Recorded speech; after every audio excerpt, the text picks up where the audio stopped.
Hey guys, welcome back to the Friday Vlog, where we discuss activity that goes on here with the BuzWeaver channel.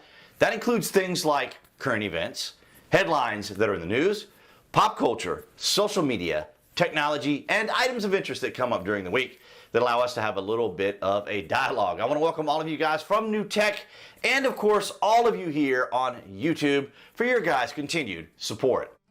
We start things off from Daily News Reported. Criminal caught after cutting off 37 man buns in one day. Claims he was doing the Lord's work. Well, he was certainly very busy.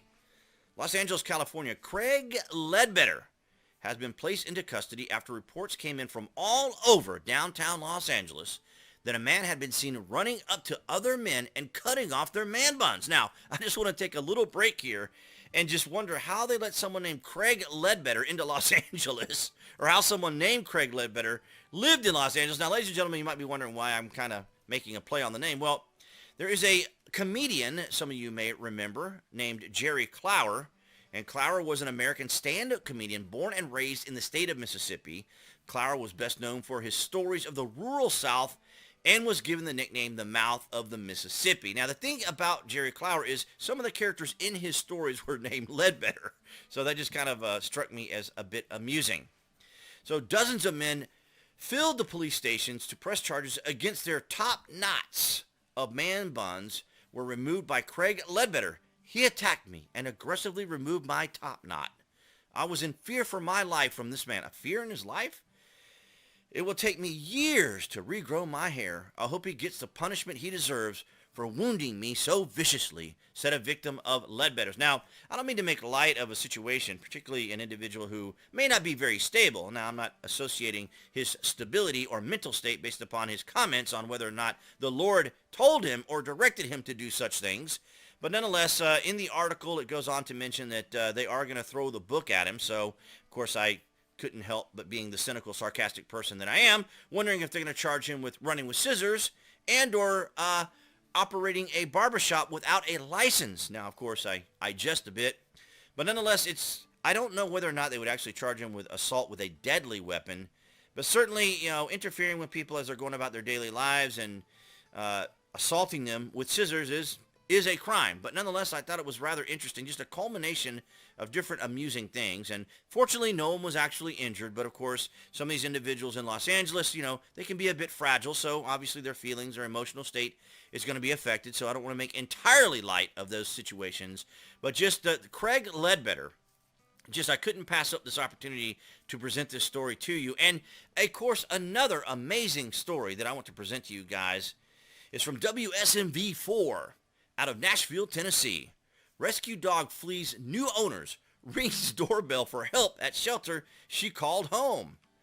So El Paso, Texas, Gray News, a dog who escaped his new owners in Texas ran back to the animal shelter she was adopted from, the shelter said. In a Facebook post from the Animal Rescue League of El Paso, staff said on January 31st, the shelter's Ring doorbell camera alerted them that Bailey was knocking at the door. Bailey made her own way back to ALR and rang the doorbell at 1:15 a.m., saying she wanted in, the shelter said. Staff rushed to the shelter in the middle of the night to help Bailey.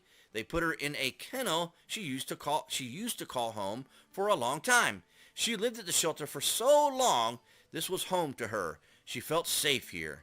When she got loose, she was on a mission to get home, the shelter wrote. So she was on her way back to where she felt she belonged. Now, of course, it's a very delightful, heartwarming story, and I believe these are some of the owners they interviewed here in the story, and I will link both of these down below if you guys want to read the full stories and also watch this video, because this is actual video here. But I wanted to show you guys were the pictures of her here ringing the doorbell. I thought that was pretty amusing. There she is right there, and of course she wanted to go back and see all her friends and see how everybody was doing there. Bailey is now safe. To all those who searched, spotted, called, hoped, we thank you. As we know, dogs are incredible. Bailey made her way back to ALR and rang our doorbell at 1:15 a.m., saying she wanted in. Staff rushed to the shelter, as we just read, and put Bailey in her run. She was very happy and was there too. So it's very interesting, pretty amusing little stories for you here on a Friday. Just want to kind of make it a little bit of a lighthearted story. We had a lot of things going on this week, and of course, you guys have been amazing by the likes, the shares, and the comments now as we enter into 2023. So, we're still dealing with certain things with YouTube, but things are going pretty well with shorts as well. So all your guys' participation has been greatly appreciated. And of course, if you want to help out the channel, of course, at the end of the closing of the video, of course, I mentioned that you can help me with links down below, but also below the video and to the right, you can also find the super thanks. Should you guys find it, you want to donate a little to the channel to help out. And I appreciate all your guys' help. And that's what I had for you guys on this Friday. All right, guys, so that's going to wrap it up for this Friday vlog. Thank you for the likes, the shares, and the comments. Below this video, you can find the various social media links that I belong to, where you can see my daily post, as well as the Amazon link if you guys are Prime members or order frequently from Amazon. You guys can use that link, go to the landing page, and search for what you're looking for. And of course, it helps out the channel. Thank you for the likes, the shares, for those on New Tech, as well as here on YouTube, and appearing right there on the screen for all of you watching on YouTube. That would be the channel icon. You can click on that to subscribe, as well as to select notifications. That way you know when there's content here on the channel. And I'll see all you guys right there behind that camera next week.